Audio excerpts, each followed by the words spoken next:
You're not distracted because you lack focus. You're distracted because your attention is being stolen. This audiobook will help you reclaim your attention and finally create the life you actually want to live. Cut Out the Noise. Audiobook by Declan Stone, published by Beyond the Noise. Introduction. In today's hyper-connected world, your attention has become the most sought-after commodity. Every moment brings a fresh assault of notifications, headlines, and urgent demands, each one competing for a fragment of your increasingly divided focus. The modern attention landscape isn't just busy, it's deliberately engineered to keep you responding to external stimuli rather than listening to your inner wisdom. You know this reality intimately. It manifests in that instinctive reach for your phone first thing in the morning, even as something deeper within you yearns for a moment of peace. It's present in the subtle anxiety that shadows your days, that persistent sensation of falling behind, despite working harder than ever. Most telling is that nagging void, the sense that despite checking all the boxes of what success should look like, something essential remains missing from your life. This constant reactivity exacts a heavy toll. While responding to everyone else's emergencies, your own dreams get indefinitely postponed to some nebulous someday. Your most meaningful goals become perpetually deferred in favor of whatever seems most urgent at the moment. The exhaustion you feel isn't just physical. It's the profound fatigue of living disconnected from your authentic priorities. Yet beneath this cacophony of should and must, a clearer signal has been broadcasting all along. Your inner voice, the one that knows your true desires and deepest wisdom, hasn't gone silent. It's simply been drowned out by the volume of external noise. This book introduces the transformative practice of inner tuning, the art of adjusting your attention away from surface-level clamor toward the frequency of your genuine self. This isn't another system of productivity hacks or self-improvement techniques. Instead, it's an invitation to fundamentally shift how you relate to your own attention and life energy. You won't find prescriptive morning routines or rigid frameworks here. What awaits is a journey of recalibration that places external demands in proper perspective alongside your own needs and aspirations. The chapters ahead explore how to recognize the subtle ways you've been conditioned to prioritize others' agendas over your own wisdom. You'll discover how seemingly reasonable compromises have gradually disconnected you from what matters most. Most importantly, you'll develop the capacity to distinguish between the noise that distracts and the insights that truly matter. In a culture that profits from your divided attention, choosing to focus on what genuinely matters to you isn't selfish. It's revolutionary. While the noise of the world will always exist, you'll never again mistake it for the truth. The time has come to reclaim your most precious resource, your attention, and redirect it toward creating the life you know you're meant to live. Chapter 1. The Invisible Thieves of Attention. Your attention is the most precious currency you possess, more valuable than time, more essential than money. While you can always earn more money or redistribute your time, attention represents the raw material of your conscious experience. It determines not just what you accomplish, but who you become. In today's hyper-connected landscape, this vital resource faces unprecedented threats. The modern world operates as an intricate web of attention merchants, each competing for fragments of your focus. Technology companies employ sophisticated algorithms designed to hijack your neural reward systems. Media outlets craft headlines specifically to trigger emotional responses that command attention. Even well-meaning friends and colleagues unknowingly participate in this attention heist through constant digital connection and expectations of immediate response. The neurological impact of this constant task switching and input juggling creates a devastating gap between intention and reality. When your brain rapidly shifts between stimuli, from email to text to social media to work tasks, it creates an illusion of productivity while actually depleting your cognitive resources.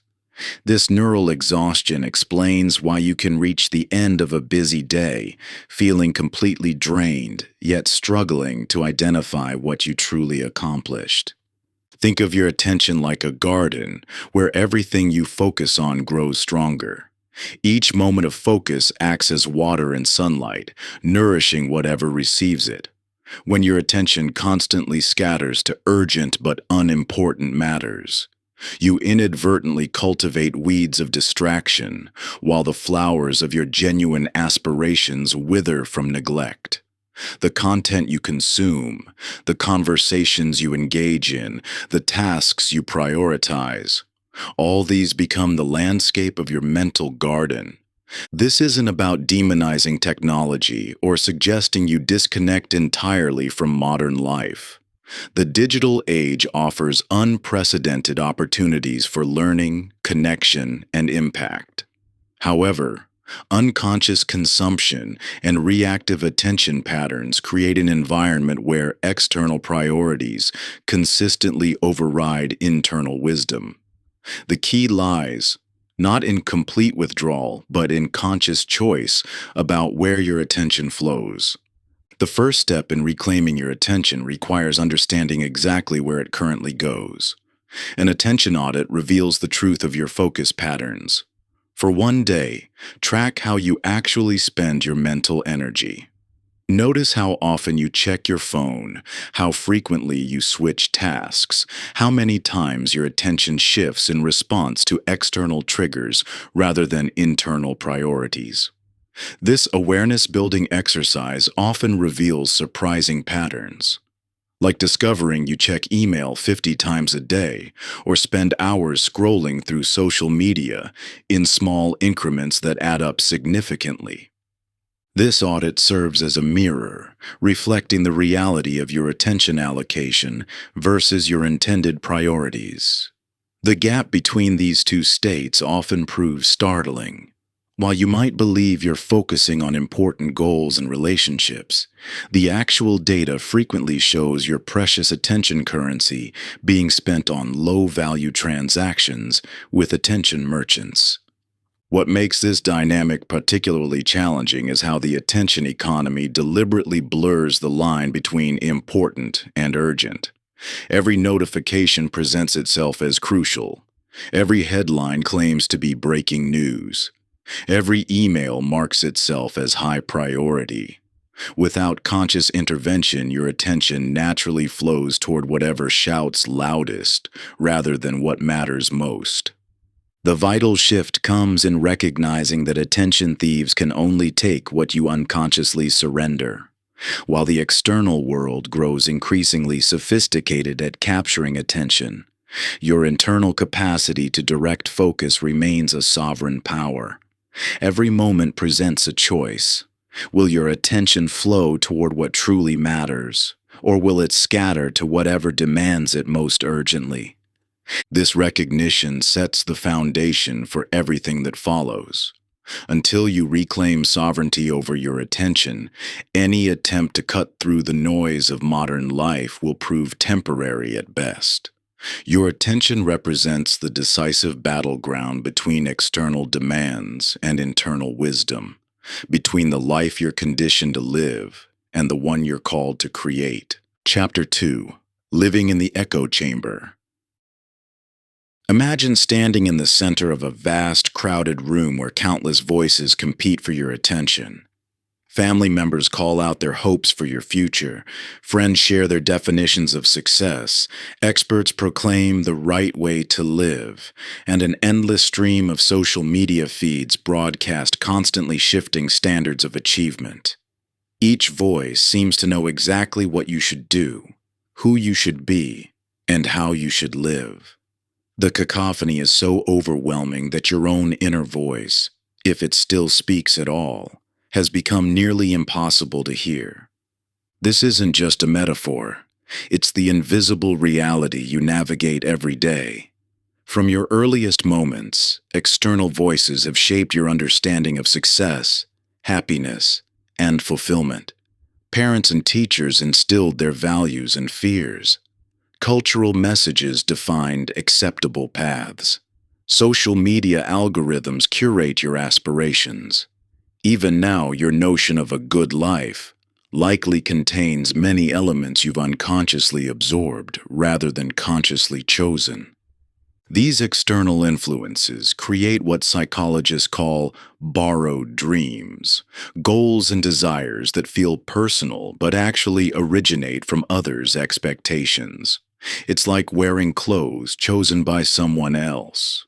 They might look appropriate and even receive compliments, but something feels subtly misaligned. You can succeed by these external standards while still experiencing a persistent sense that something essential is missing. The power of these borrowed dreams lies in their ability to masquerade as your own authentic desires. When everyone around you defines success in similar ways, the prestigious career, the perfect relationship, the carefully curated social media presence, it becomes nearly impossible to distinguish between what you genuinely want and what you've been conditioned to pursue. Society reinforces this external orientation through consistent rewards for compliance and subtle penalties for deviation. Each time you receive validation for meeting others' expectations, your brain records it as evidence that external approval equals safety and success. This creates a self-perpetuating cycle where seeking validation becomes your default mode of operating. This pattern produces tangible benefits, social acceptance, professional advancement, family harmony, which makes it particularly challenging to question. Yet these benefits often come at the cost of authentic self-expression. Like a plant growing toward artificial light, you may achieve apparent success while moving steadily away from your natural direction. The most insidious aspect of this dynamic is how it normalizes self-disconnection. When everyone around you is equally externally oriented, constantly checking social feeds for cues about how to think and feel, the very idea of having an authentic inner voice can start to seem naive or self-indulgent. Yet beneath all these layers of social conditioning, your authentic voice remains. It speaks through your inexplicable attractions to certain paths, your natural energy for specific activities, your genuine curiosity about particular questions. But hearing it requires first acknowledging how thoroughly external voices have colonized your mental space. This recognition begins with echo filtering, the practice of mindfully questioning your assumptions about what you should want or how you should live.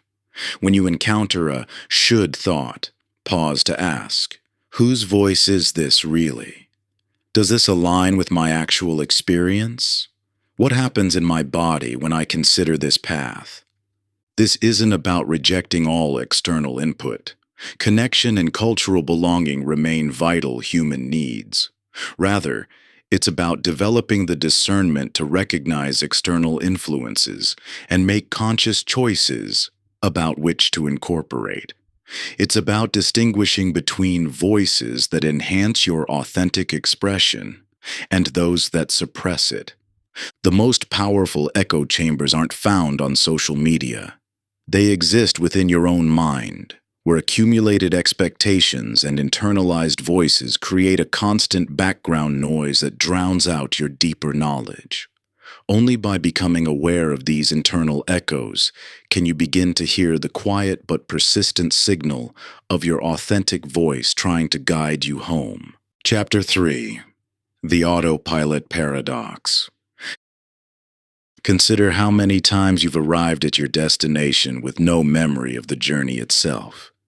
This common experience extends far beyond driving. It reflects a fundamental truth about human consciousness and modern living. Your brain, designed for efficiency, naturally creates patterns and routines that require minimal conscious attention. While this capacity serves a crucial evolutionary purpose, it also presents a profound challenge to living authentically in today's world. This automatic functioning extends into every aspect of life, from morning routines to workplace behaviors, from social interactions to leisure activities. Unconscious patterns guide much of your daily experience. The neuroscience behind this phenomenon reveals how your brain creates neural pathways that strengthen with repetition, making certain behaviors increasingly automatic. This efficiency comes at a cost: decreased awareness, reduced presence, and diminished capacity for conscious choice. Think of your habits and patterns as a powerful river current. When you first enter the water, you make conscious choices about your direction. But once caught in the flow, the current carries you along with surprising force. Without periodic awareness checks, you might travel far from your intended destination before realizing you've drifted off course. Modern life amplifies this tendency toward unconscious living. Technology, schedules, and social expectations create an environment where efficiency often trumps awareness. Notifications prompt immediate responses. Work demands encourage multitasking. Entertainment options offer endless distraction. Each of these elements reinforces the habit of reacting rather than choosing, responding to external triggers rather than internal wisdom. The paradox becomes clear. The very mechanisms that make life manageable also make it less meaningful. Efficiency without awareness leads to achievement without fulfillment. Productivity without presence results in motion without purpose. The river of habit flows faster in our digital age, making it increasingly difficult to step out of the current and assess your true direction. This isn't about eliminating habits. Many serve essential functions in your life.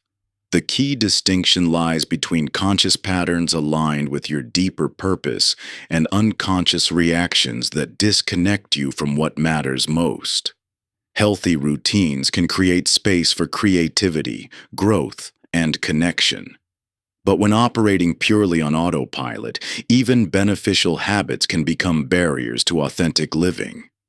The solution isn't constant vigilance. Such perpetual mindfulness would be both impossible and counterproductive. Instead, the path forward involves creating strategic pattern interrupts, deliberate moments of awareness that break the autopilot cycle and restore conscious choice. These interrupts serve as stepping stones, allowing you to periodically exit the river's flow and check your position relative to your true destination. Pattern interrupts don't require dramatic changes or time-consuming practices. Simple actions can create powerful shifts in awareness, taking 3 conscious breaths before entering a meeting, pausing to feel your feet on the ground while waiting in line, or noticing the sensation of water on your hands while washing dishes. These brief moments of presence create space for your authentic voice to emerge amid daily activities. The noise that drowns out your inner wisdom isn't always external. Often, it's the static generated by unconscious patterns, mental chatter, habitual reactions, and automatic behaviors that fill your awareness with activity but little meaning. Each pattern interrupt creates a moment of clarity, a brief window through which your deeper truth can emerge. Living on autopilot generates a particular form of internal interference, a constant background hum of unconscious activity that masks the subtle signals of your authentic self. Like a radio playing so consistently you've forgotten it's on. This pattern-generated noise can become nearly invisible while profoundly impacting your capacity to hear what matters most. The process of breaking free from autopilot begins with recognizing how deeply these patterns influence your experience. Awareness itself becomes a tool for transformation, creating space between stimulus and response, where conscious choice becomes possible. This recognition opens the door to more intentional living, where habits serve rather than obstruct your authentic expression. Meaningful change rarely requires dramatic upheaval.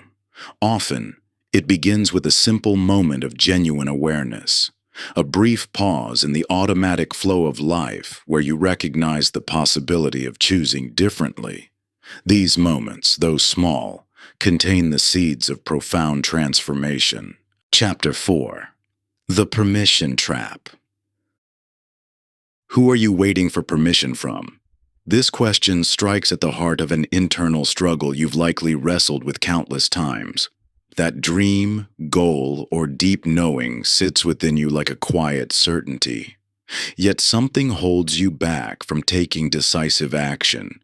You feel the persistent pull toward a particular path, but find yourself perpetually waiting for the perfect moment, the right credentials, or some external sign that validates your readiness to begin. This hesitation isn't random. It stems from early conditioning where survival and success depended on receiving approval before acting. Throughout childhood, you learn to seek permission from parents, teachers, authority figures, before pursuing your desires. While this dynamic serves an important developmental purpose, many carry this pattern into adulthood where it transforms into a subtle but persistent form of self-sabotage. The invisible authority now lives within your own mind. This internalized judge weighs every potential action against impossible standards of readiness and worthiness. It manifests as the voice that says, "Not yet," when you consider taking that first step toward meaningful change. It's the force that transforms bold aspirations into endless preparation and planning. Permission seeking shows up in various guises, each providing seemingly rational reasons for delay. Perfectionism whispers that you need more knowledge, more skills, more certainty before you can begin. Procrastination convinces you that conditions aren't quite right, that some future moment will somehow be more conducive to action than now. Perpetual planning keeps you busy creating detailed roadmaps while never actually starting the journey. These patterns reflect a fundamental misunderstanding about permission itself. In waiting for external validation or perfect conditions, you're actually seeking something that doesn't exist, a guarantee of success or approval. This search for certainty becomes a subtle form of self-protection, shielding you from the vulnerability of authentic action and possible failure or criticism. The irony is that meaningful pursuits rarely come with advance permissions or guarantees. Innovation, creativity, and personal growth inherently involve stepping into uncertainty.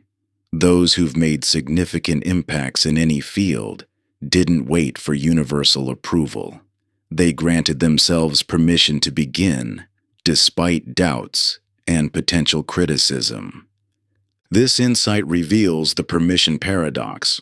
The authorization you seek externally can only truly come from within. No amount of credentials, preparation, or favorable circumstances can substitute for the internal decision to trust your own judgment and begin. The path forward involves recognizing where you've unconsciously placed your authority in others' hands. What dreams have you deferred while waiting for someone else's approval? What actions have you postponed until you feel ready enough? These questions illuminate the specific areas where permission seeking has become a barrier to authentic expression. Reclaiming your authority doesn't mean acting recklessly or disregarding wisdom from others. Instead, it means acknowledging that while input and guidance have value, the final authority on your path rests with you. It means accepting that growth and learning happen through action, not endless preparation. The practice of writing yourself literal permission slips serves as a powerful pattern interrupt to habitual self-doubt. This isn't merely a symbolic gesture, it's a concrete way to consciously override the invisible authority's automatic, "not yet." Each permission slip becomes a declaration of self-trust, an acknowledgement that you have the right and capacity to pursue what matters to you. This shift from external to internal authorization aligns directly with the broader journey of cutting through noise to hear your authentic voice. The very act of granting yourself permission strengthens your connection to inner wisdom and weakens the hold of external validation seeking. The most profound permission is the authorization to be imperfect, to learn through experience, to face uncertainty with courage rather than waiting for guarantees. This permission, once granted, dissolves the paralysis of perpetual preparation and opens the door to genuine growth through action. Those who've achieved meaningful goals didn't have more permission than you. They simply stopped waiting for it. The authority you seek has been within you all along, waiting to be recognized and embraced. They faced the same doubts, the same inner resistance, the same societal pressures that you face now. What set them apart wasn't special credentials or external validation. It was their decision to step forward despite uncertainty. The difference between where you are and where you want to be isn't about worthiness or readiness. It's about claiming the authority that already exists within you, an authority that grows stronger each time you choose to honor your authentic path over external expectations. Chapter 5. The Comparison Illusion. Building upon the previously established themes of attention reclamation and authentic living, this chapter delves into one of the most pervasive forms of noise in modern life: comparison. In today's hyper-connected world, you're bombarded with endless opportunities to measure yourself against others' carefully curated representations of success, happiness, and achievement. Every time you open social media, check professional networks, or even walk down the street, you encounter images and stories that seem to spotlight everyone else's extraordinary accomplishments. The carefully filtered photos of perfect vacations, the LinkedIn updates about latest promotions, the Instagram stories showcasing peak moments of joy and success. All these create a collective illusion of universal excellence that makes your own reality feel somehow lacking. This constant exposure to others' highlight reels triggers a primitive part of your brain that evolved to assess your position within the social hierarchy. But what once served as a survival mechanism now often functions as a source of chronic stress and self-doubt. The internal monologue becomes familiar. Why haven't I achieved that level of success yet? Their life seems so much more meaningful than mine. Everyone else appears to have it all figured out. The fundamental problem with comparison lies not in the act itself, but in its inherently distorted nature. You're comparing your complete, unedited life, with all its mundane moments, setbacks, and internal struggles, against a carefully selected showcase of others' best moments. It's like watching a movie's highlight trailer and comparing it to your unedited daily footage, complete with all the quiet scenes and outtakes. This distortion creates a perpetual sense of falling behind, even when you're making genuine progress in your own journey. The metrics you use to measure success become externalized, focused on matching or exceeding what others appear to have achieved, rather than aligning with your authentic values and aspirations. Understanding comparison requires recognizing its deeper psychological roots. The question beneath every comparative thought isn't really about others. It's a fundamental inquiry into your own worth. Am I enough? But this question can never be satisfactorily answered through external metrics because the goalposts continuously shift based on whoever appears to be doing better at any given moment. Technology has exponentially amplified this tendency by providing unprecedented access to countless lives. Where previous generations might have compared themselves to their immediate community, you now have an endless supply of carefully curated success stories from around the globe available at your fingertips. This creates a kind of comparison inflation, where normal achievements seem inadequate against a backdrop of exceptional moments from millions of lives. The path beyond comparison begins with recognizing its true nature as noise, a distraction that drowns out the signal of your authentic path. Comparison doesn't inspire genuine growth. It creates resistance to your unique journey by suggesting it should look different than it does. The practice of comparison fasting offers a practical approach to breaking this pattern. This isn't about permanent disconnection from social media or ignoring others' achievements. Instead, it's about strategically limiting exposure to comparison triggers while developing new metrics for evaluating your growth and progress. Rather than measuring yourself against external benchmarks, comparison fasting redirects your attention to internal metrics. How have you grown compared to your past self? What progress have you made toward your authentic goals? What challenges have you overcome that others might know nothing about? This shift from external to internal measurement creates space for genuine self-appreciation and sustainable growth. It acknowledges that your path is uniquely yours, with its own timeline, challenges, and meaningful milestones that may look nothing like anyone else's journey. The most powerful realization in moving beyond comparison is understanding that others' achievements neither diminish or enhance your inherent worth. Their success story is not your failure story. Their path is not your path. The only truly meaningful comparison is between who you are today and who you're capable of becoming. As you practice redirecting your attention from external comparisons to internal growth metrics, you'll discover that the energy once spent feeling inadequate becomes available for authentic development. The noise of comparison begins to fade, allowing the signal of your unique purpose and potential to emerge more clearly. Each time you catch yourself measuring your life against someone else's highlight reel, you reclaim precious mental and emotional bandwidth that can fuel meaningful progress on your own path. This shift transforms comparison from a source of paralysis into a catalyst for growth. Not because you're competing with others, but because you're finally giving yourself permission to bloom at your own pace in your own unique way. Chapter 6. The Urgency Addiction. The relentless ticking of time haunts your daily experience.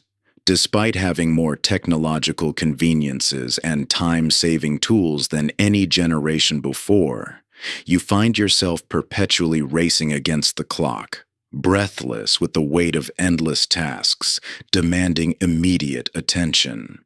Each notification, email, and request carries an implicit urgency that compounds your stress, creating a mounting pressure that never seems to subside.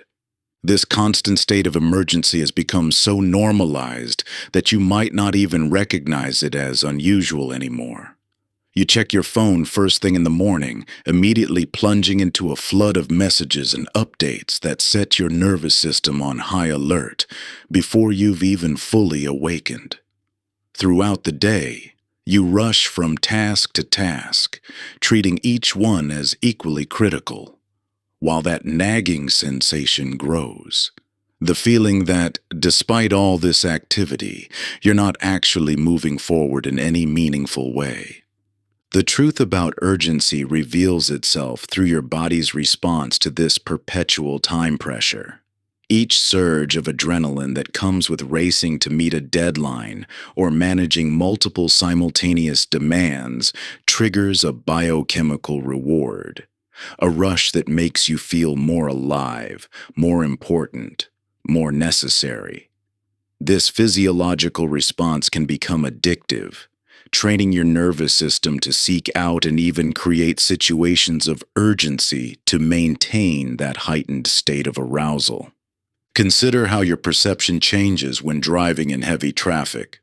When focused only on the car immediately ahead, every brake light and slowdown feels critical, triggering stress responses and reactive behavior. But when you lift your gaze to take in the broader road ahead, you gain perspective that allows for smoother, more strategic navigation. This time horizon metaphor illuminates the fundamental difference between reactive and proactive living. Most of what you treat as urgent isn't genuinely time critical. It's artificially inflated by cultural conditioning and habit. True urgency exists when immediate action is genuinely required to prevent significant negative consequences. But manufactured urgency comes from external pressures, others' expectations, or your own internalized belief that faster is always better. The cost of living in perpetual emergency mode extends far beyond mere exhaustion. This constant activation of your stress response system impairs your ability to access deeper wisdom and creativity. The neural pathways responsible for innovation, insight, and meaningful progress require a state of relative calm, a physiological environment that constant urgency makes impossible to maintain. Modern culture reinforces this addiction by equating busyness with importance. The more overloaded your schedule, the more emails in your inbox, the more demands on your time, the more valuable you must be. This subtle messaging creates a perverse incentive to maintain an unsustainable pace, even when it undermines your ability to focus on what truly matters. Your most meaningful goals and deepest aspirations rarely present themselves as emergencies. They don't demand immediate attention through notifications or deadlines. Instead, they whisper quietly beneath the surface of your consciousness, easily drowned out by the louder voices of artificial urgency.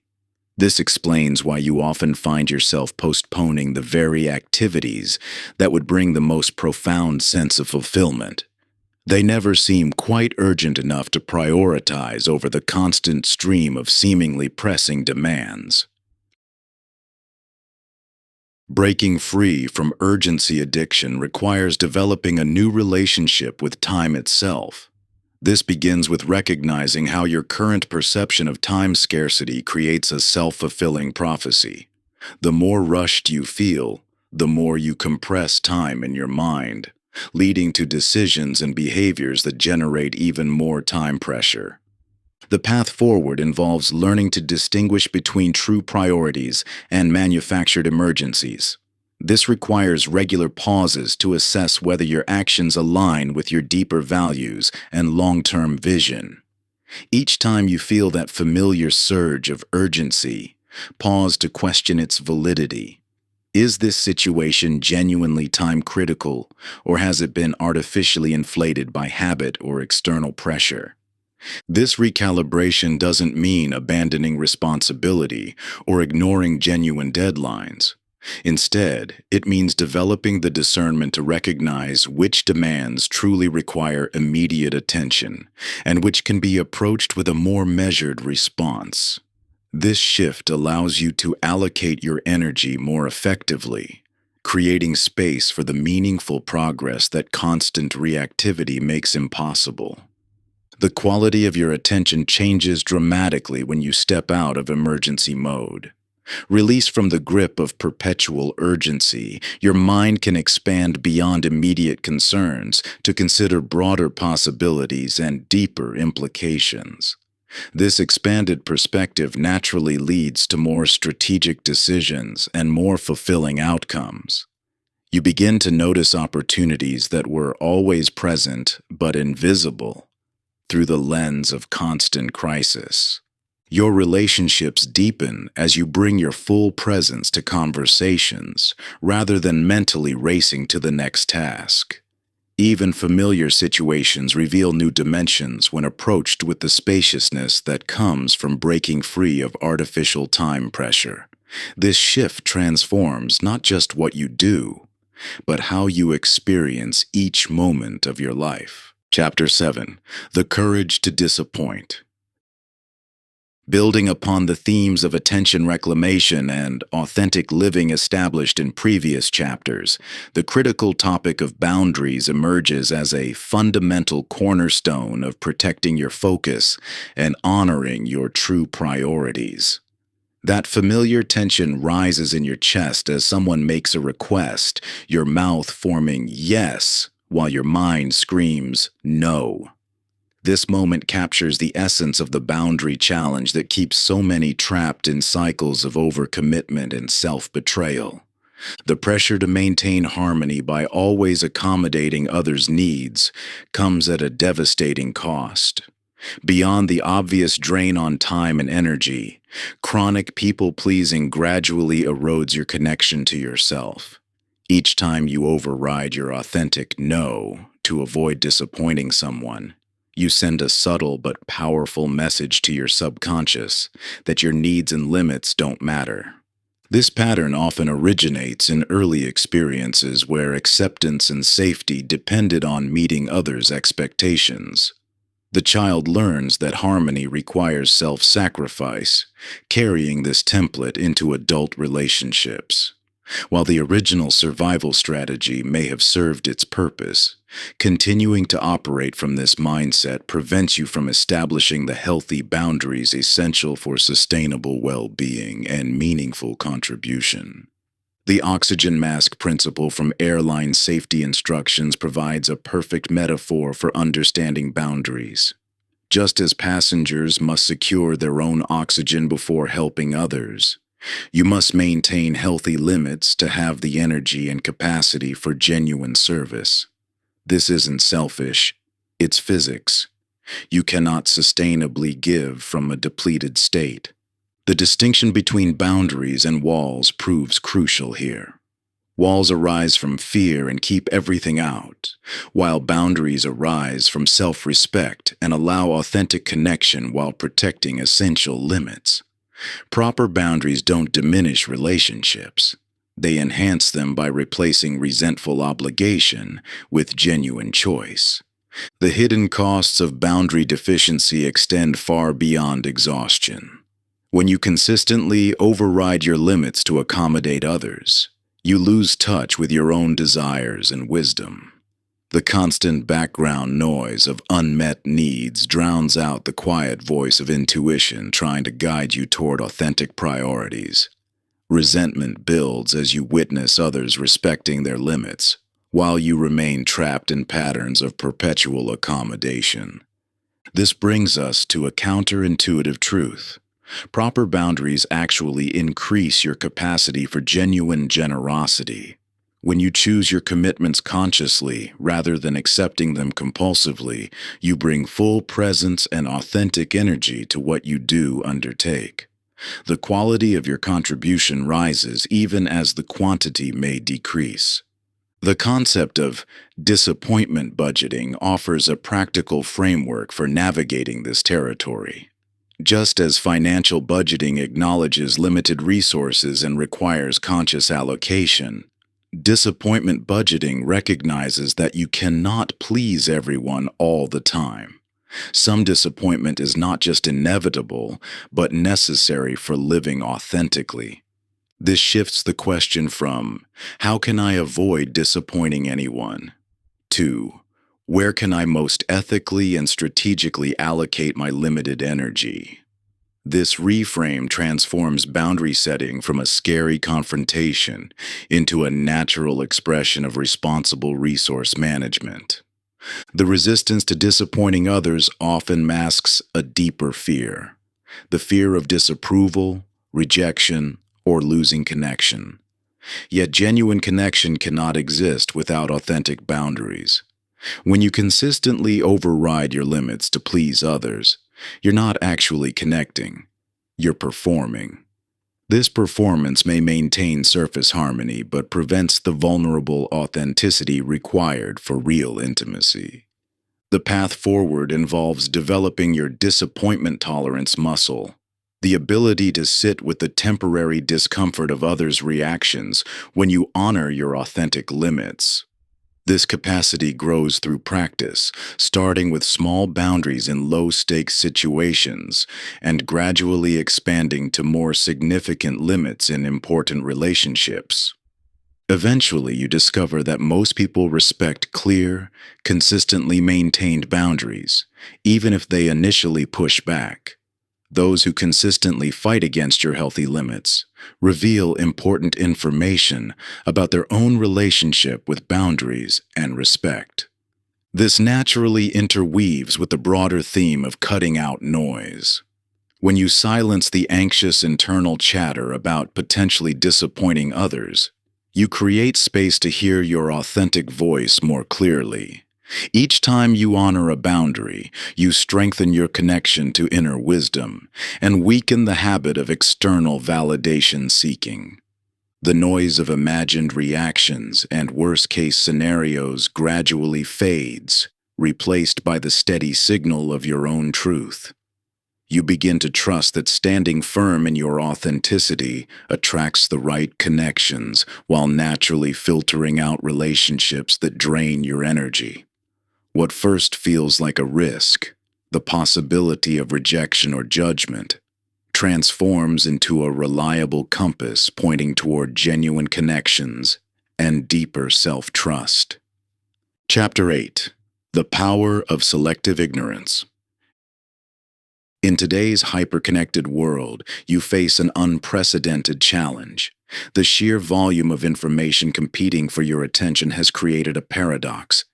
Despite having access to more knowledge than ever before, you're likely finding it harder to achieve clarity and make wise decisions.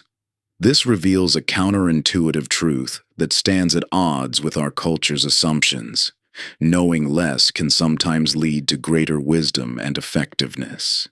Consider that the average person now consumes more information in a single day than someone from previous centuries might encounter in their entire lifetime. This constant influx of data creates mental congestion that impairs, rather than enhances your ability to think clearly and act decisively. While the cultural narrative suggests that staying informed about everything is responsible and necessary, this approach often leaves you swimming in a sea of irrelevant information that drowns out what truly matters. This is where the principle of selective ignorance becomes transformative. Rather than passively consuming whatever information appears before you, selective ignorance empowers you to deliberately choose what deserves your attention based on its relevance to your authentic priorities. You become the curator of your mental space rather than a helpless recipient of endless data streams. Think of yourself as the curator of a prestigious museum. Just as a curator doesn't display every artwork they encounter but carefully selects pieces that serve the museum's purpose, you must become equally discerning with the information you allow into your consciousness. This doesn't mean embracing anti-intellectualism or willful ignorance. Rather, it's about developing the wisdom to distinguish between information that enriches your understanding and noise that merely creates anxiety or distraction. The impact of information overload extends far beyond mere distraction. Excessive information actually impairs decision-making by overwhelming your cognitive capacity. When your mind is cluttered with irrelevant data, it becomes harder to identify and focus on what truly matters.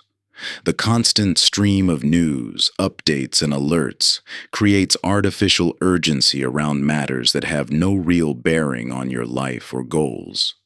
Many resist the idea of selective ignorance out of a sense of civic duty or fear of missing something important. However, This resistance often stems from confusing awareness with consumption. Being thoughtful and informed about matters that impact your life and community differs fundamentally from compulsively consuming every headline, update, and analysis that crosses your path. Strategic information boundaries serve as your protection against mental pollution. These aren't rigid walls, but rather thoughtful filters that allow through what serves your growth while screening out what doesn't. By consciously limiting exposure to non-essential information, you create the mental space necessary for original thought and meaningful action.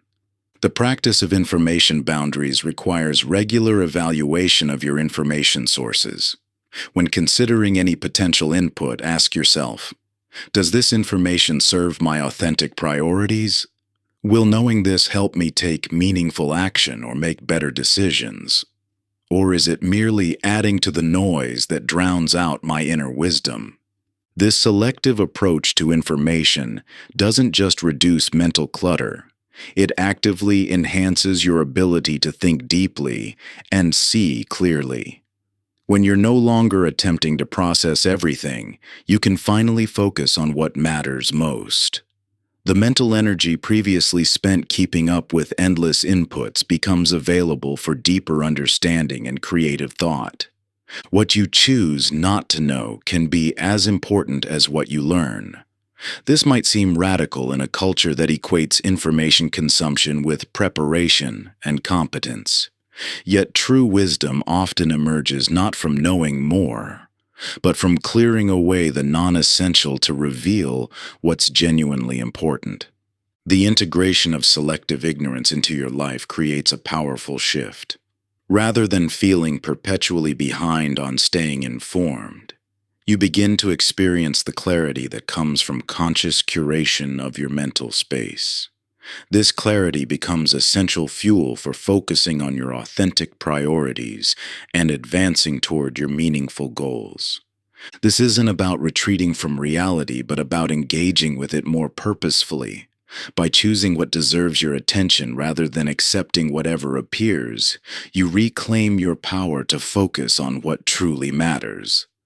In a world of endless information, the ability to selectively ignore becomes a crucial skill for maintaining clarity and advancing towards your authentic priorities.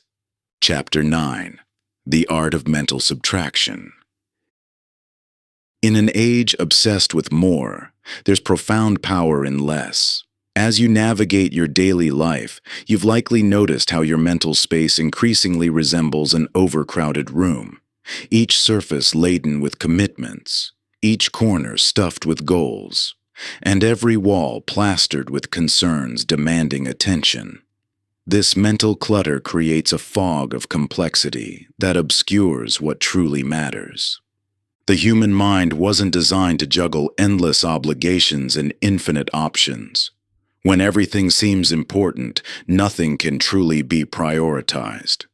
This reality challenges a fundamental assumption of modern life, that improvement always requires addition. More skills, more knowledge, more commitments, more goals. The continuous accumulation of everything has become our default approach to growth.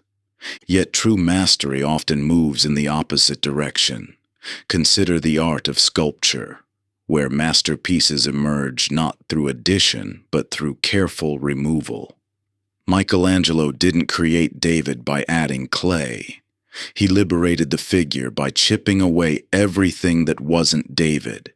This same principle applies to your life and focus. The complexity you're experiencing isn't a sign of importance or achievement. It's often a barrier to both. Each additional commitment, goal, or concern adds another layer of noise that drowns out the signal of your authentic purpose. The more scattered your attention becomes across multiple priorities, the less energy remains for what genuinely matters. Modern culture rarely acknowledges this truth. Instead, it promotes constant expansion. Take on more responsibilities, pursue more goals, maintain more connections. While this approach promises growth, It often delivers only exhaustion and disconnection from your core priorities. The path to clarity lies not in gathering more options, but in eliminating distractions from what's essential. This isn't about dramatic renunciation or irresponsible abandonment of obligations. Rather, it's about thoughtful curation of your mental and emotional energy.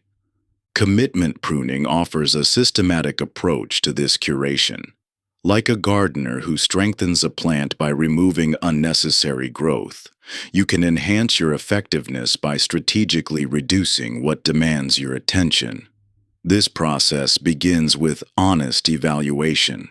Which commitments truly align with your deeper purpose?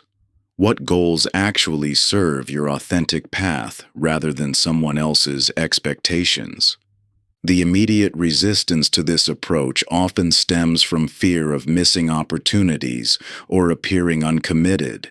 However, strategic subtraction doesn't limit potential. It creates space for deeper engagement with what matters most. By clearing away the non-essential, you allow your essential priorities room to flourish. This mental decluttering reveals a counterintuitive truth. Clarity emerges not from adding more perspectives, but from removing obstacles to your own wisdom.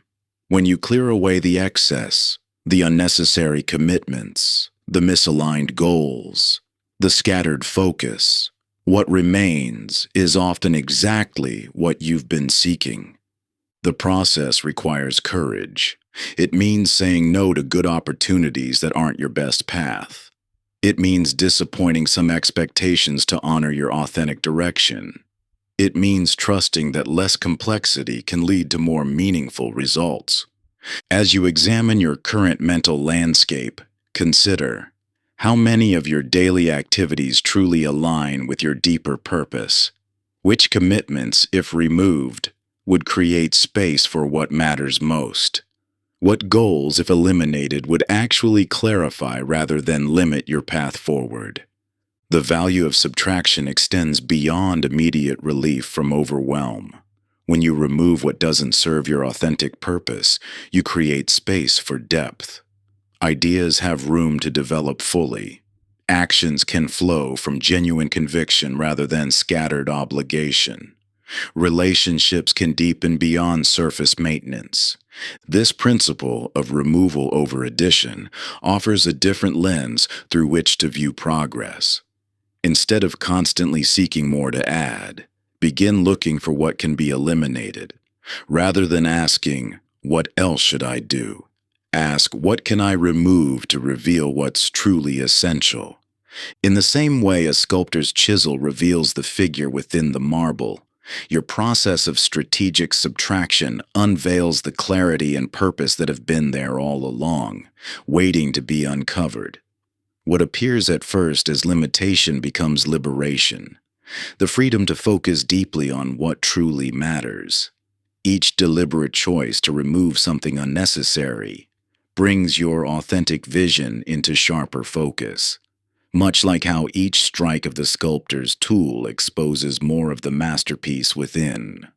The beauty emerges not from what you add, but from what you dare to strip away. When you embrace this approach, you'll find that the boundaries you create don't confine you. They concentrate your energy and amplify your impact in the areas that align with your deepest values. Chapter 10: The Bravery of Single Tasking. In modern life, you've likely found yourself attempting to hold multiple conversations simultaneously at social gatherings or meetings. While your attention bounces between different speakers, you catch fragments of each discussion but never fully connect with any single thread. The result is a vaguely unsatisfying experience that leaves everyone, including you, feeling somewhat unheard and disconnected.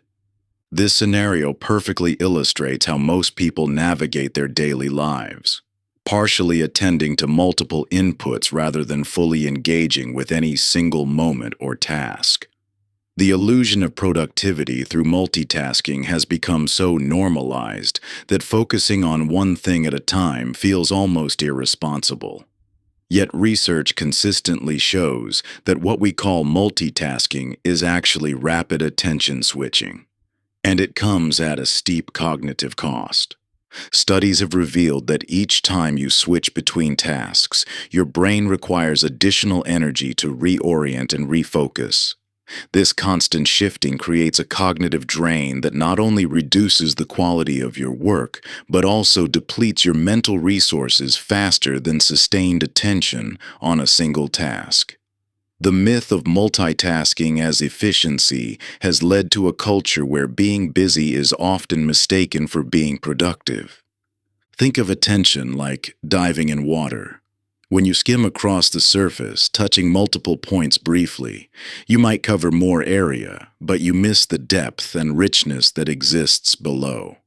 True discovery and genuine productivity comes from diving deep into one spot, allowing yourself to fully explore and engage with what's there. This is where innovation happens, where mastery develops, and where genuine satisfaction emerges. Digital connectivity has normalized a state of perpetual partial attention. Notifications, alerts, and the false urgency of immediate response create an environment hostile to sustained focus. While you might feel accomplished by responding to emails while participating in a video call while also monitoring your messaging apps, this fractured attention actually creates a persistent sense of both overwhelm and underachievement. The pressure to handle multiple demands simultaneously is real. Managers expect immediate responses, colleagues send urgent requests, and the pace of modern work seems to demand constant availability. However, this reactive approach to work and life comes with hidden costs that extend beyond reduced productivity. When your attention is constantly divided, you miss the subtle nuances and deeper insights that emerge only through sustained engagement. You also deny yourself the satisfaction and flow state that comes from full immersion in a single task.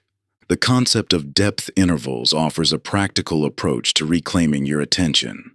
These are structured periods, starting as short as 15 minutes, where you commit to focusing entirely on one activity without digital or mental interruption.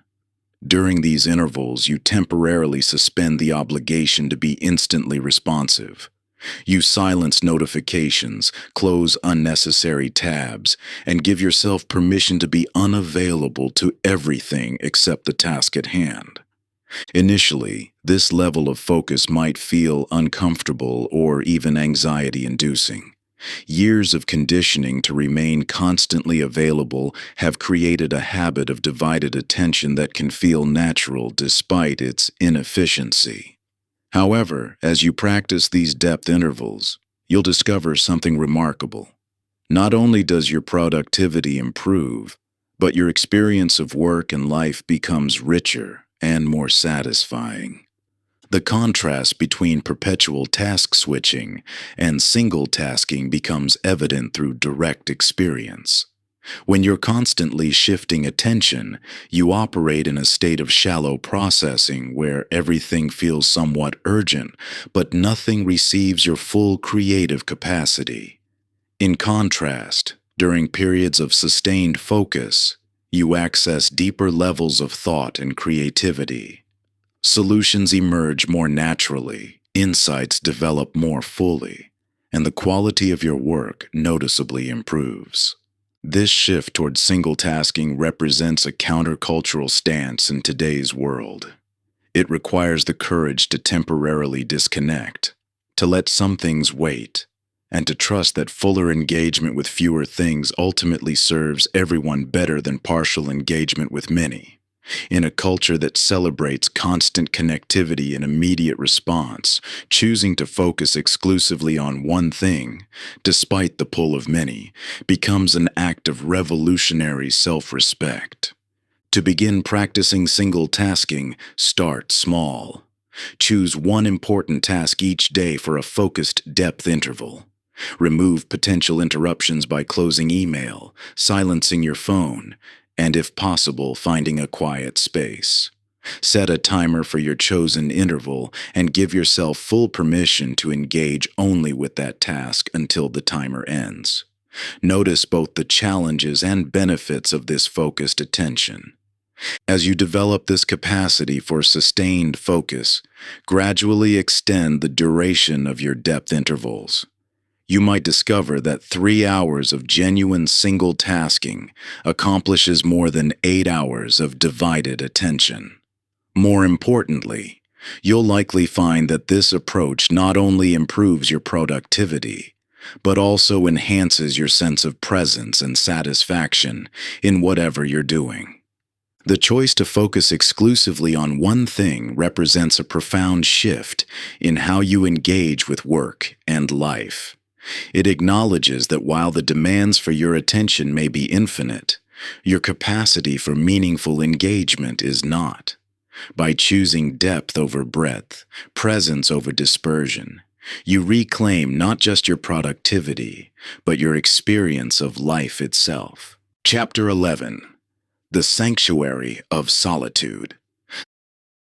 The modern aversion to solitude reveals one of the most profound paradoxes of our connected age. You've likely noticed your own discomfort when faced with unstructured time alone. That almost reflexive reach for your phone, the urge to fill silence with background noise, or the sudden motivation to tackle mundane tasks rather than sit quietly with your thoughts. This instinctive avoidance of solitude has become so normalized that many people go years without experiencing true alone time with their own consciousness. Yet meaningful solitude, time intentionally spent in your own company without external input or distraction, serves as the foundation for self-knowledge, creativity, and authentic direction. This isn't about loneliness, which represents an unwanted disconnection from others. Instead, this is about chosen solitude, the deliberate practice of creating space to hear your own wisdom, above the constant chatter of external voices. Your internal world functions like an inner council, where different aspects of your wisdom and experience converge to offer guidance. But just as you wouldn't expect to hear subtle whispers in a noisy room, certain forms of insight and clarity only emerge when you create the conditions for deep listening. The constant stream of input from devices, media, and even well-meaning social connections can drown out these essential inner voices. Neuroscience increasingly supports what philosophers and artists have long understood. The brain requires periods of unstructured solitude to integrate experiences, process emotions, and generate novel solutions to complex problems. During quiet reflection, your neural networks engage in unique patterns of activity that support creativity, memory consolidation, and emotional regulation. This isn't just about productivity. It's about maintaining psychological well-being and authentic self-direction. The avoidance of solitude often masks deeper fears. Sitting alone with your thoughts might mean confronting unfulfilled dreams, acknowledging difficult emotions, or questioning choices that have led you away from your authentic path. The continuous seeking of external engagement can become a sophisticated form of avoidance, preventing necessary but uncomfortable self-reflection. While human connection remains vital for well-being, perpetual external engagement creates a subtle dependency on others for direction, validation, and even identity. Without regular solitude, you might find yourself increasingly reactive to others' opinions and expectations, losing touch with your own inner compass. This disconnection from self paradoxically diminishes your capacity for genuine connection with others, as authentic relationships require a strong foundation of self-knowledge. The practice of solitude rituals offers a structured approach to developing comfort with alone time. These are protected periods, whether first thing in the morning, during an evening walk, or in brief moments throughout the day, where you intentionally create space for being alone with your thoughts. The key distinction is that these periods aren't about accomplishing tasks or consuming content. They're about allowing your mind to process, integrate, and connect with its own wisdom. For those who find solitude challenging, start with small intervals. Even 5 minutes of sitting quietly without reaching for your phone can begin rebuilding this essential capacity. Notice the impulses that arise during these periods.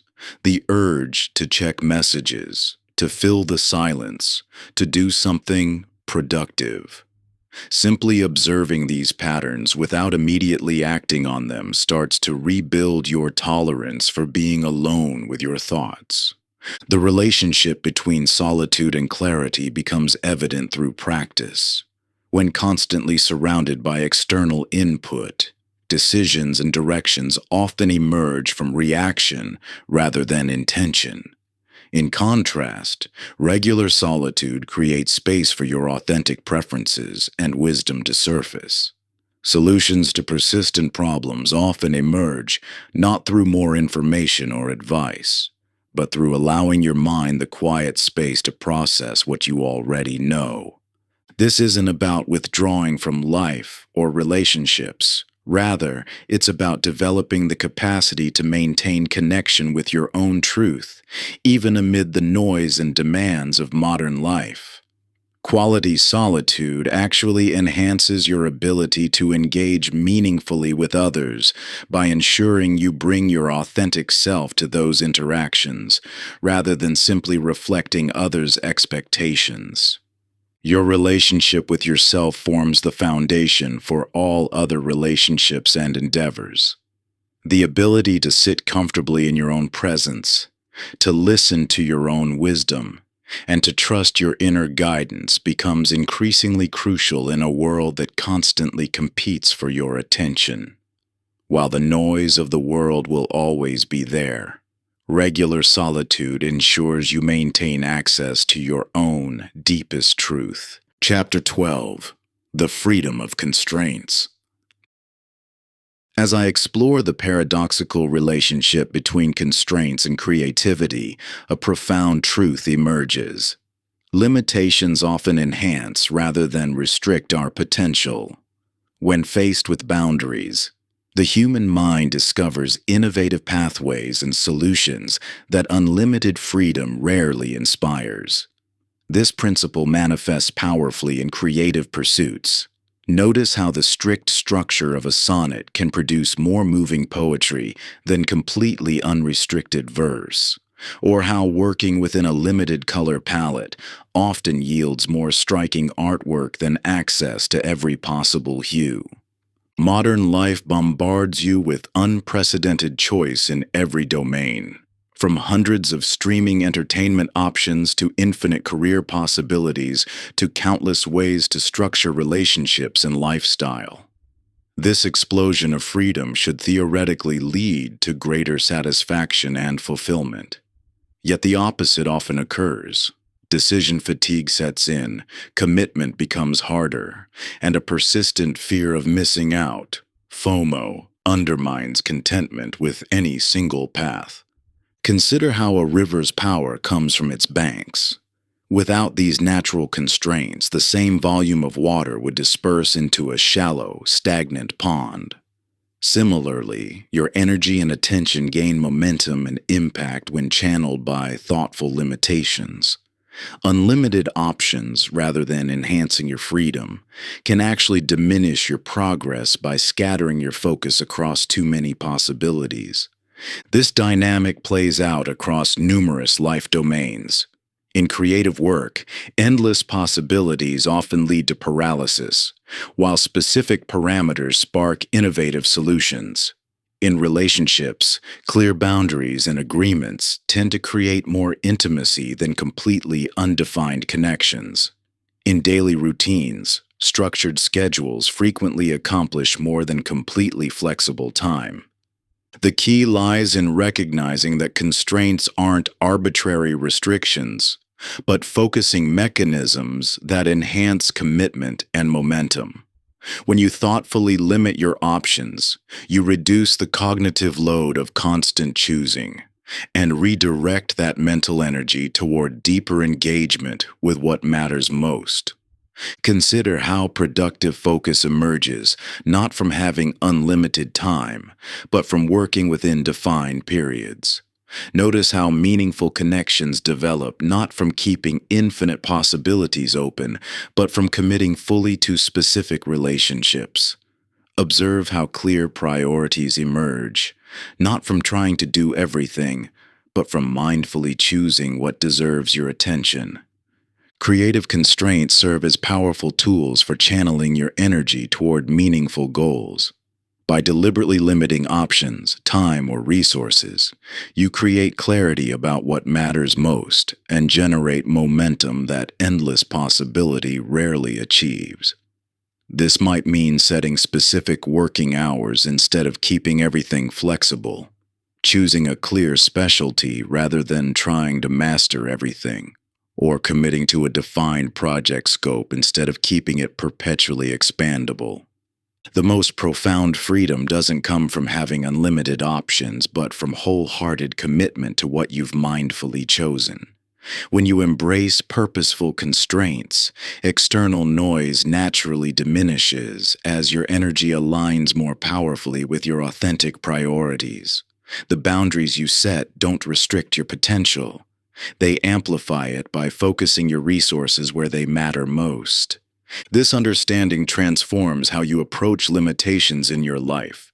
Instead of seeing constraints as obstacles to overcome, you can recognize them as valuable tools for enhancing focus, creativity, and meaningful progress. The question shifts from, how can I remove all limitations, to which constraints will best support my authentic goals? Within thoughtfully chosen boundaries, you'll often discover greater momentum and satisfaction than unlimited freedom provides. Your creative energy, rather than dispersing across endless possibilities, channels more powerfully toward what matters most. The resulting clarity and progress emerge not despite constraints, but because of them. This insight applies equally to personal goals, professional projects, creative pursuits, and relationships. In each domain, mindful limitation often creates more meaningful outcomes than unrestricted options. The art lies not in eliminating all constraints, but in choosing and creating boundaries that enhance rather than diminish your authentic path. The freedom you seek may not require more options, but rather more purposeful focus within thoughtfully chosen parameters. As you embrace this paradox, you'll likely discover that constraints, far from limiting your potential, actually illuminate and amplify your most meaningful possibilities. When you pare away excess choices and distractions, your inner compass naturally aligns with what truly matters. The boundaries you establish don't confine you. They concentrate your energy and clarify your direction, much like river banks that transform scattered streams into powerful currents. Your authentic path emerges more clearly when you're no longer drowning in endless alternatives. Chapter 13: The Whisper of Intuition. Your intuition speaks constantly, offering guidance that transcends logical analysis. Yet in today's data-driven world, you've likely learned to dismiss these subtle signals in favor of external metrics and rational pros and cons lists. This dismissal comes at a profound cost, disconnecting you from an internal navigation system refined through millennia of evolution and your own lived experience. Consider moments when you just knew something with quiet certainty, despite having no logical explanation. Perhaps you sensed a career opportunity wasn't right, despite impressive benefits. Or you felt inexplicably drawn to a path that seemed impractical on paper. In retrospect, these intuitive nudges often prove remarkably accurate. Yet you may still hesitate to trust them, wondering if you're being irrational or irresponsible. This hesitation stems from a cultural bias that elevates analytical thinking while devaluing intuitive wisdom. You've been conditioned to seek external validation and concrete evidence before making decisions. While this approach serves well for certain domains, like scientific research or financial analysis, it falls short when navigating complex life choices involving countless variables and unknowable futures. Intuition operates like a tuning fork that resonates with alignment, detecting subtle frequencies your logical mind often misses. When one tuning fork vibrates at its natural frequency, another tuning fork across the room will begin vibrating in response, not through any visible connection, but through resonance with matching frequencies. Similarly, your intuition responds to alignment between choices and your authentic path, even when that alignment isn't logically obvious. This isn't mystical thinking. Neuroscience increasingly reveals how your brain processes vast amounts of information below conscious awareness, recognizing patterns and integrating complex data in ways that transcend step-by-step analysis. Your intuition distills this processing into gut feelings and quiet knowing that often prove more reliable than deliberate reasoning for life's most important decisions. However, accessing this wisdom requires distinguishing genuine intuition from fear-based reactions or wishful thinking. True intuition typically manifests as quiet certainty rather than emotional intensity. It persists quietly even when you try to ignore it, unlike the loud but temporary voice of fear or desire. It often feels like remembering something you already knew rather than discovering something new. The noise of modern life, constant input, endless options, pressure to optimize every choice, creates static that drowns out these subtle signals. Reclaiming access to your intuition requires creating space for stillness and developing trust in your internal guidance system. This isn't about abandoning rational analysis, but about restoring balance between different ways of knowing. Learning to amplify intuitive wisdom starts with noticing how it manifests uniquely for you.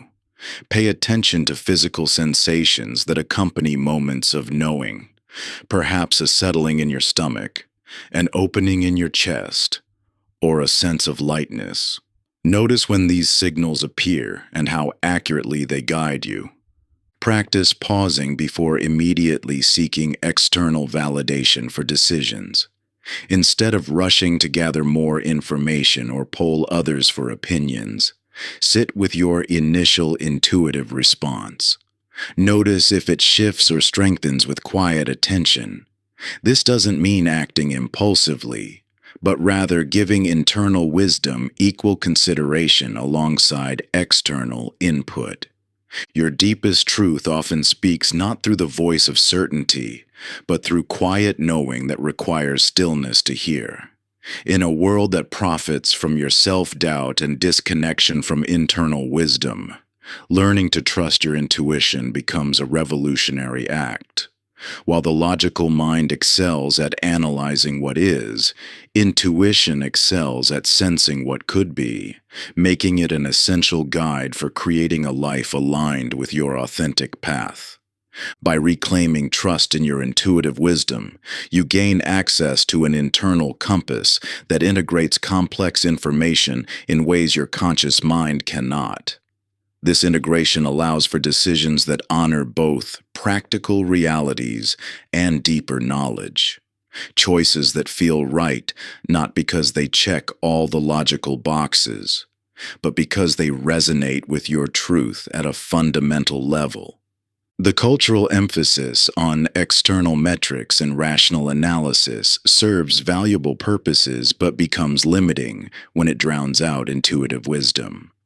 True power comes from engaging both ways of knowing, using analytical thinking where appropriate while honoring the quiet certainty of intuition, especially for life's most meaningful choices.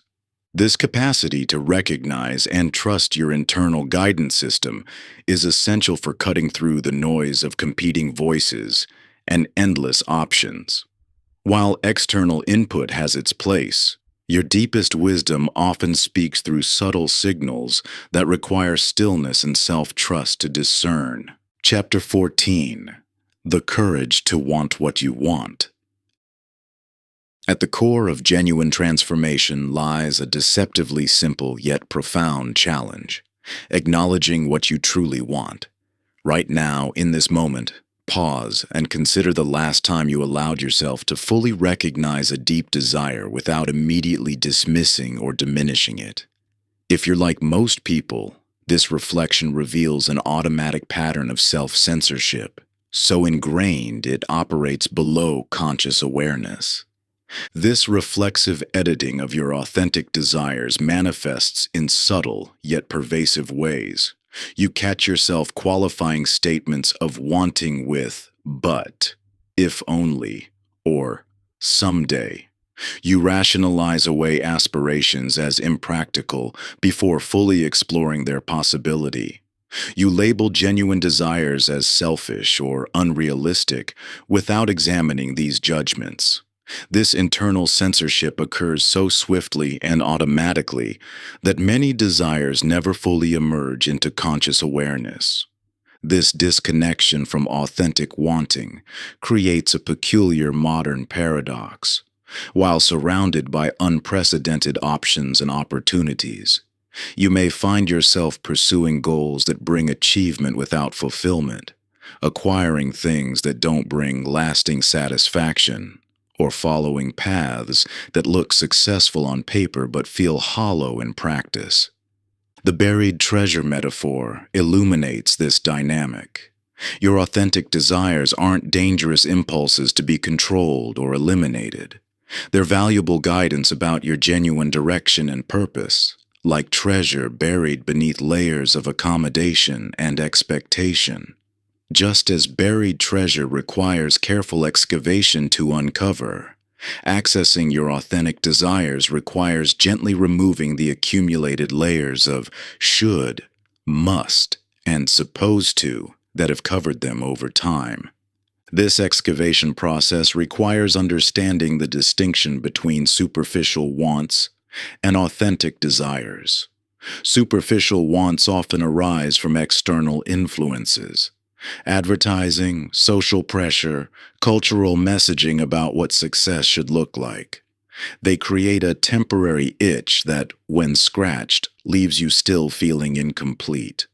Authentic desires, by contrast, emerge from your core values and identity. They persist over time and, when honored, create a sense of alignment and wholeness rather than just momentary satisfaction. The vulnerability inherent in acknowledging authentic desires explains why many people unconsciously avoid this connection. Admitting what you truly want means facing the gap between your current reality and your genuine aspirations.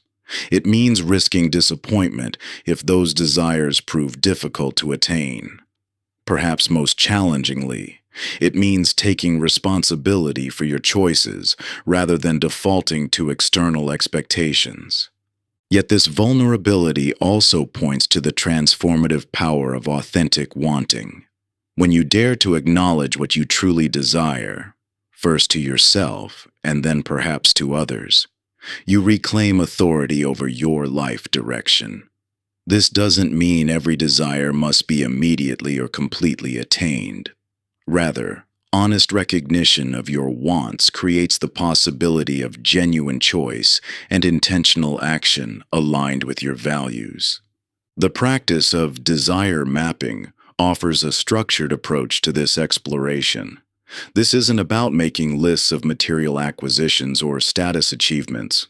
Instead, it involves creating space to notice what naturally energizes you. What activities or experiences leave you feeling more rather than less yourself? What directions pull at your attention despite their apparent impracticality? This practice reveals how authentic desires often speak quietly compared to the loud demands of external expectations. They require stillness and attention to discern, like listening for a distant melody beneath layers of noise. Yet once recognized, they provide invaluable guidance about where to direct your precious life energy. The recognition of authentic desires serves as an essential compass for meaningful life direction. Without this connection, you risk spending years efficiently climbing ladders leaned against the wrong walls, achieving goals that bring hollow success rather than genuine fulfillment. With it, you gain access to an internal navigation system that helps align your choices with what truly matters to you. The courage to admit what you genuinely want, first to yourself and then to others, forms the foundation for a life of integrity rather than one of compromise.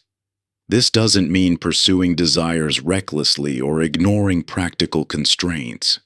Rather, it means allowing authentic wanting to inform your choices and direction, creating the possibility of meaningful progress toward what truly matters to you.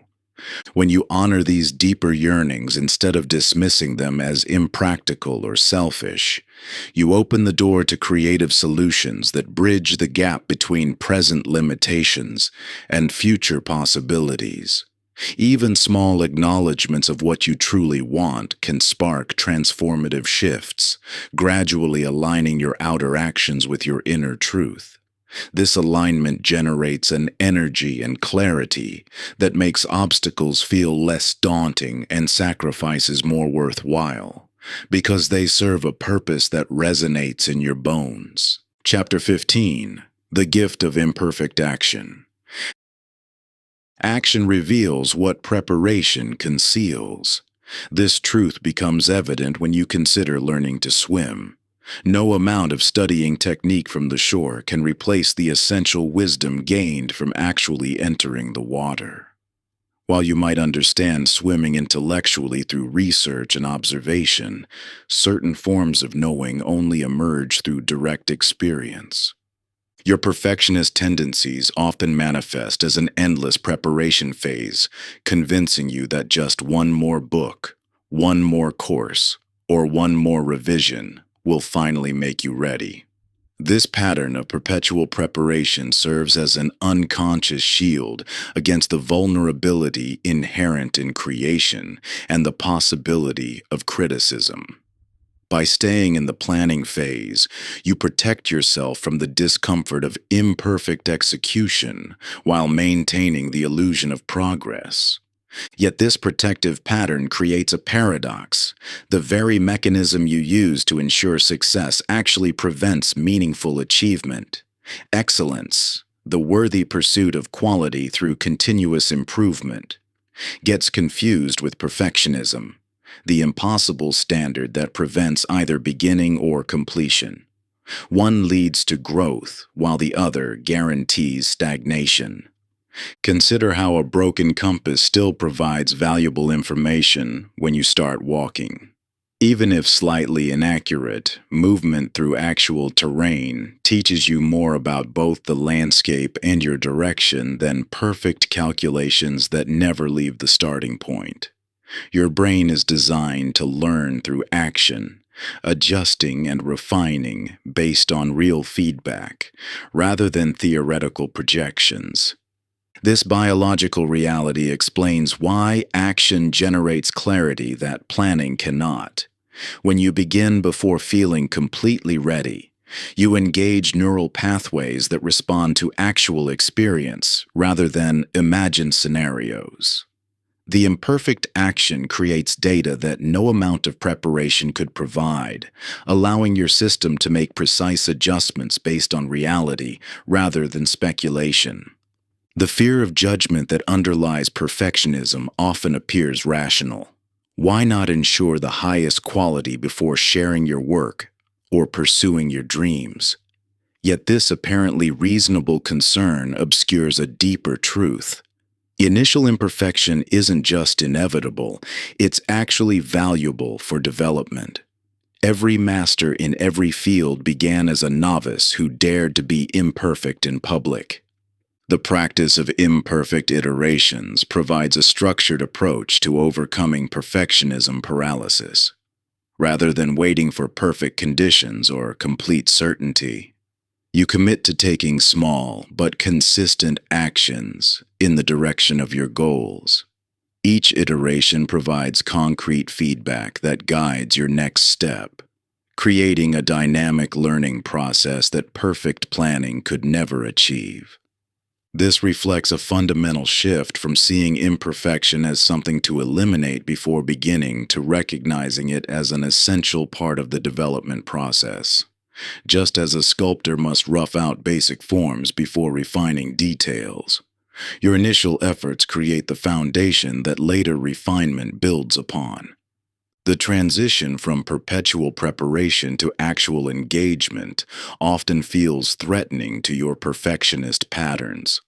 Your mind may generate compelling reasons to delay action.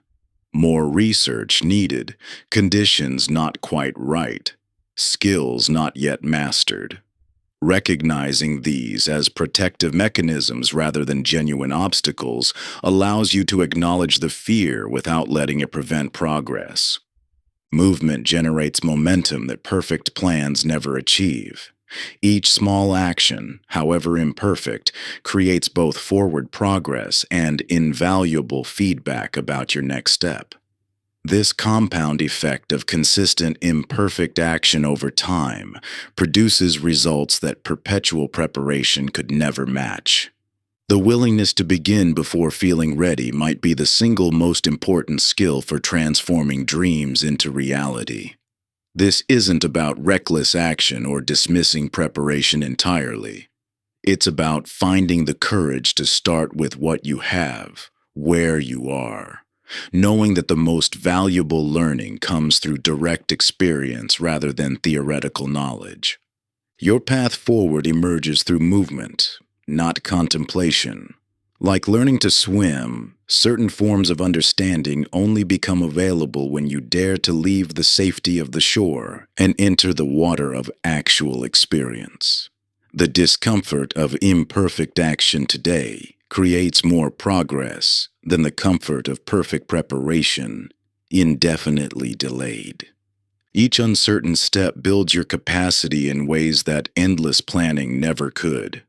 The water may feel cold at first, the movements awkward and uncoordinated, but this temporary discomfort holds the seeds of mastery that no amount of shoreline study can provide. Your growth lies in the doing, in the willingness to be a beginner, to feel the resistance of reality against your efforts, and learn from that essential feedback. Chapter 16: The Power of Aligned Environments. Your environment shapes your life with a power that far exceeds conscious choice or willpower. Every space you enter, physical, social, or digital, instantly shifts your mental and emotional state, often below the threshold of awareness. Consider how different locations automatically change your energy and focus. Some spaces naturally energize and inspire, while others subtly drain and distract, regardless of your intentions. This environmental influence extends far beyond mood or productivity. Your surroundings function like an invisible gravity, constantly pulling you either toward or away from your authentic priorities. Just as a greenhouse creates conditions where tropical plants thrive effortlessly, properly aligned environments support natural growth and progress that would require constant struggle in hostile conditions. The science behind environmental influence reveals how your brain automatically adapts to surrounding cues and contexts. Each space triggers specific neural pathways, emotional responses, and behavioral patterns based on past associations and present design. This unconscious adaptation explains why the same person might be highly focused and productive in one location, but scattered and distracted in another, despite identical intentions. Understanding this dynamic transforms the environment from a passive backdrop into perhaps the most powerful yet underutilized tool for sustainable change. While motivation and willpower serve as valuable resources, they become quickly depleted when fighting against misaligned surroundings. No amount of discipline can easily overcome an environment designed, intentionally or not, to undermine your priorities. This principle applies equally across physical spaces, relationship dynamics, and digital realms. Each domain either amplifies or diminishes your connection to what matters most. A workspace cluttered with distractions, relationships that constantly interrupt focus, or digital notifications that fragment attention all create friction against authentic priorities. Conversely, thoughtfully designed spaces, supportive relationships, and controlled technology use can make progress feel almost effortless. The practice of environment crafting involves deliberately designing your surroundings to reinforce, rather than undermine your most important values and aspirations. This doesn't require complete control over every space. Even small adjustments can significantly impact your daily experience and choices.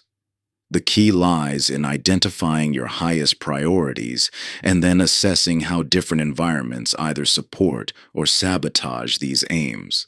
Consider how your current spaces affect your energy, focus, and alignment with authentic goals. Which environments naturally enhance your connection to what matters most? Which subtly pulls you off course? These observations reveal opportunities for strategic adjustment across multiple domains.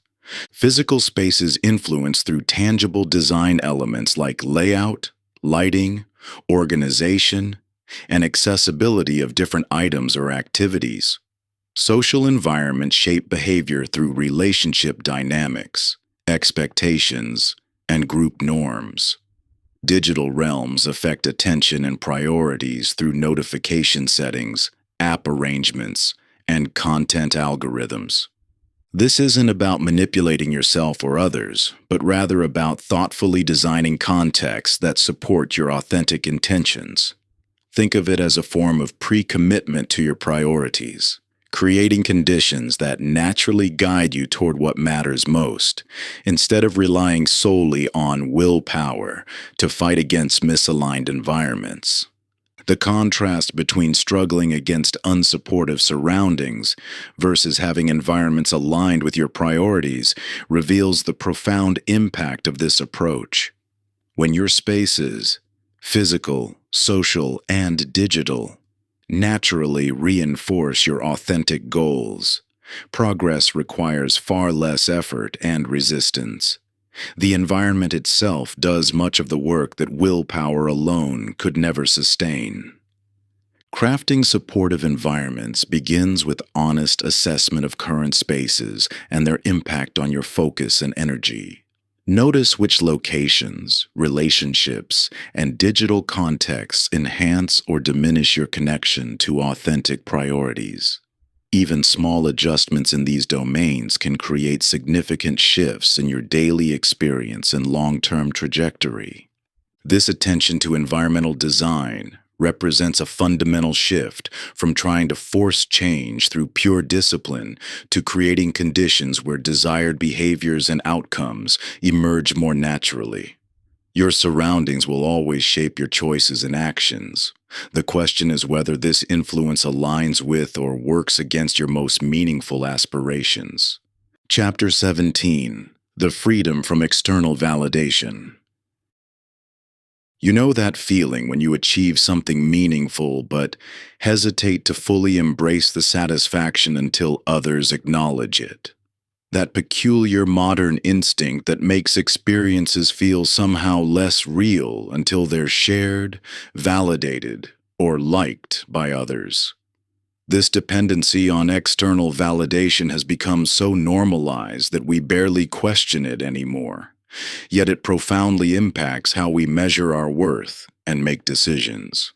The validation trap manifests in countless subtle ways. A peaceful morning walk feels incomplete without posting about it. A personal breakthrough seems uncertain until confirmed by others' approval. Professional achievements ring hollow without public recognition. Even our most private moments of growth or insight somehow feel unfinished until externally witnessed. This reflexive seeking of outside approval isn't mere vanity. It reflects a deep human need for connection and belonging that served our ancestors well. Social acceptance once meant literal survival, programming us to be exquisitely attuned to others' responses. But in today's hyper-connected world, this natural tendency has mutated into something more insidious. A chronic dependency that undermines our ability to trust our own experience and judgment. Consider how this plays out in daily life. You accomplish something meaningful, but immediately check how many likes your post about it receives. You make progress toward an important personal goal, but feel uncertain about its value until others validate your approach. You have a profound insight or experience, but question its significance until someone else confirms its importance. This outsourcing of validation creates a perpetual state of insecurity, like trying to understand your appearance using only reflections in others' eyes, rather than having your own mirror. Relying primarily on external feedback for self-assessment leaves you perpetually uncertain and dependent. Each achievement becomes not an end in itself, but an offering to be judged by others. More insidiously, the need for validation begins to shape your choices themselves. You start gravitating toward goals and activities that will generate recognition rather than those that genuinely matter to you. Your authentic desires become clouded by calculations about what will play well with your audience. Even private victories feel diminished without public acknowledgement. The path to liberation lies not in rejecting all external feedback. Connection and community remain vital for human flourishing, but in developing robust internal validation. This means cultivating the capacity to assess your choices, efforts, and experiences based on alignment with your authentic values rather than others' approval. This shift requires developing personal metrics of success that transcend external recognition. Instead of measuring achievement through likes, shares, or others' responses, you learn to evaluate experiences based on growth, integrity, and alignment with your deepest values. A morning meditation becomes meaningful because it centers you, not because you posted about it. A career choice feels right because it aligns with your values, not because others applaud it. The freedom this creates is profound. No longer riding the emotional roller coaster of others' responses, you develop steady self-assessment based on what truly matters to you. Achievements become satisfying in themselves rather than mere prompts for validation. Experiences feel complete without external acknowledgement. Most importantly, your choices arise from authentic desires rather than anticipated approval. This doesn't mean becoming immune to feedback or recognition. These remain valuable tools for growth and connection, but they become informative rather than definitive, one perspective among many, rather than the primary measure of worth. You learn to distinguish between authentic connection and approval-dependent relationships, between genuine feedback and validation seeking. The most powerful prison of external validation isn't actually others' opinions. It's the ones we've internalized and continue to enforce upon ourselves. Breaking free requires conscious attention to where you've outsourced your authority to determine what constitutes success or meaning in your life. This reclamation of internal validation creates space for genuine self-expression rather than perpetual performance. It allows you to pursue what matters most without constantly checking whether others approve. Most importantly, it restores your authority to determine the value and meaning of your own experience. You begin moving through life from a place of inner certainty rather than external permission, trusting your instincts even when they diverge from popular opinion. The energy once spent seeking validation transforms into fuel for authentic action, and you discover a profound sense of freedom in no longer needing to justify your choices to anyone but yourself. Your decisions gain a clarity and conviction that was impossible when filtered through others' expectations. Chapter 18: The Wisdom of Purposeful Rest. You've been conditioned to wear exhaustion like a badge of honor, to equate your worth with your level of busyness, to believe that rest is something you must earn through relentless productivity. This deeply embedded cultural narrative has created a collective addiction to constant motion, where stopping, even briefly, triggers guilt and anxiety about falling behind. Yet this glorification of perpetual activity reveals a profound misunderstanding of how meaningful achievement and sustainable growth actually occur. Consider how nature itself operates in rhythms rather than constant output. Every ecosystem demonstrates periods of intense activity followed by essential restoration. Trees shed their leaves and appear dormant in winter, gathering strength for spring's explosion of growth.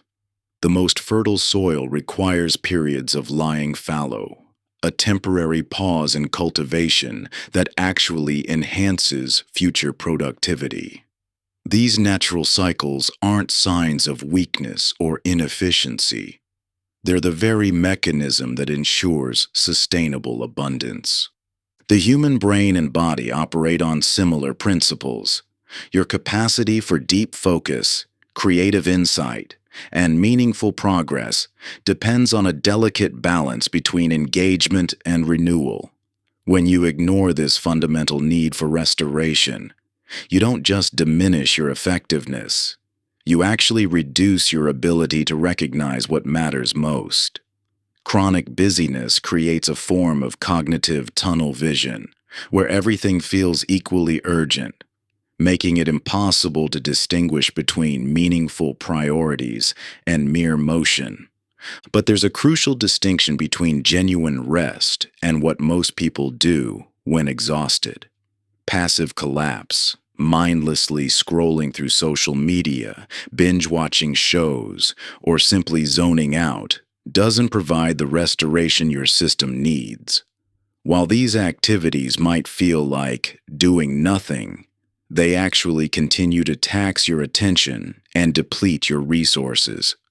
True renewal requires active disengagement, creating space where your mind can naturally process, integrate, and restore itself. This isn't about abandoning your responsibilities or ignoring genuine deadlines.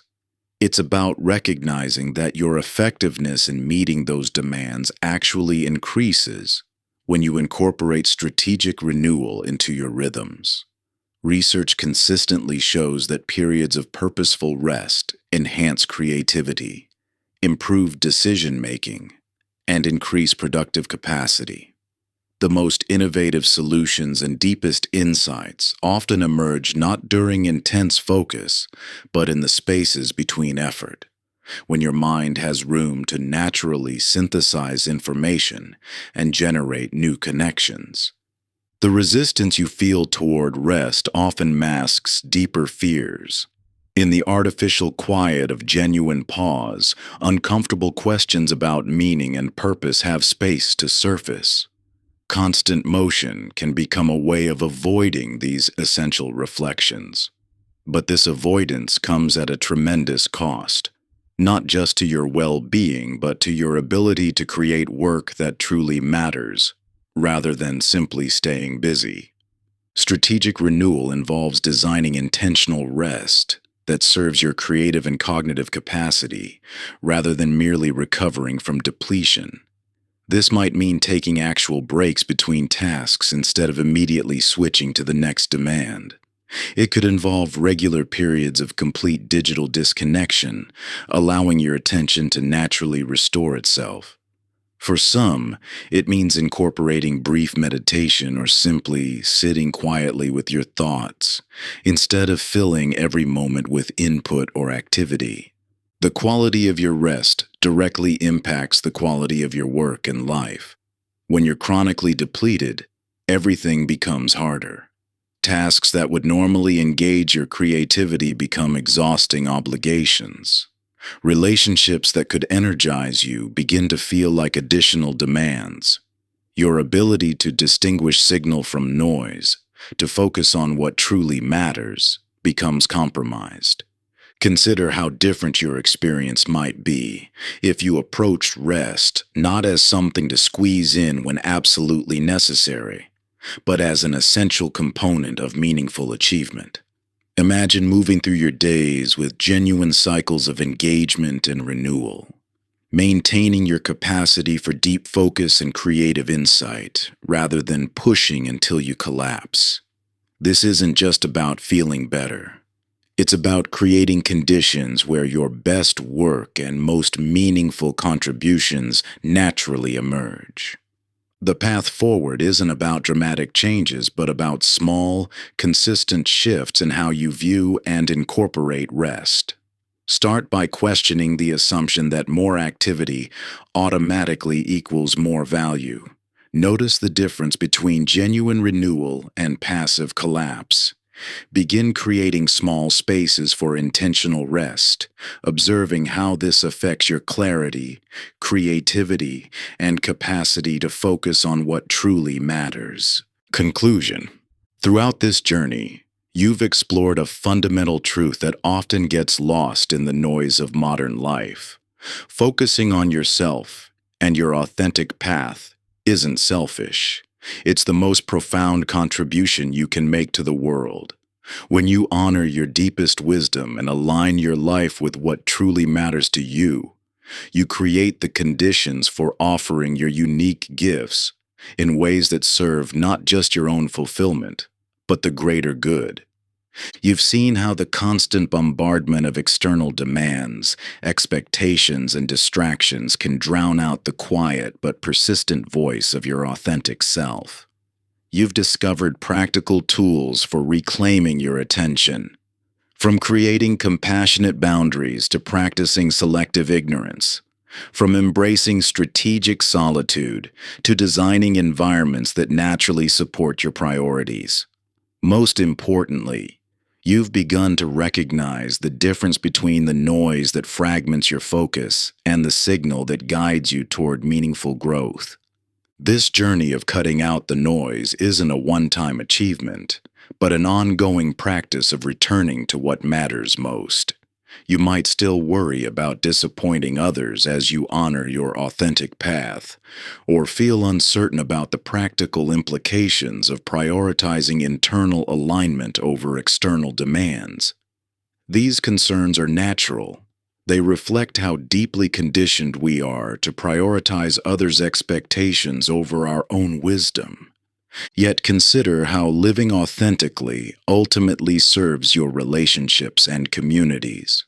When you're aligned with your true path, you bring more presence, creativity, and genuine energy to every interaction. Your boundaries become expressions of integrity rather than walls of separation. Your focus on personal growth creates ripples that inspire and elevate those around you. The principles you've explored, inner tuning as a daily practice, compassionate boundaries as expressions of integrity, aligned action as the bridge between vision and reality, form a foundation for sustainable transformation. You've discovered your innate capacity to hear your own wisdom when you create space to listen. While this path isn't always easy, it is infinitely worthwhile. In a world that increasingly treats human attention as a commodity to be harvested and sold, choosing to focus on what truly matters becomes an act of revolution.